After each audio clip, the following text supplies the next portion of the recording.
Now, how can you increase the text size in Google search on iPad? And let's talk about it. So if you're new on the Foxtecc channel, make sure you subscribe so you do not miss tutorials and videos like this one.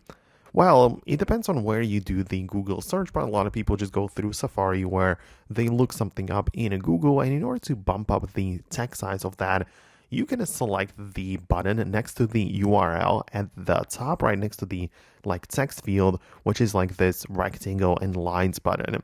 You can click on this, and there you have the two buttons, like small a and a large a. And obviously, if you tap on the large one a few times, it will bump up the text size of the website that you're currently browsing, which in our case is just a Google search, right? So you can bump it up like that, and of course make sure that it all gets larger and it makes it easier to read, right? So that would be one thing specifically for that website.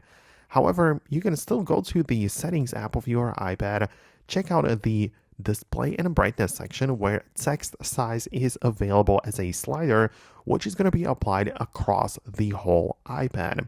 So this means that in here you get to bump up the text size of the settings and all other places where text is available. So it just happens across the whole thing, right? So that is how it works. Of course, if you're using a different web browser, you'll also be able to change the settings of that.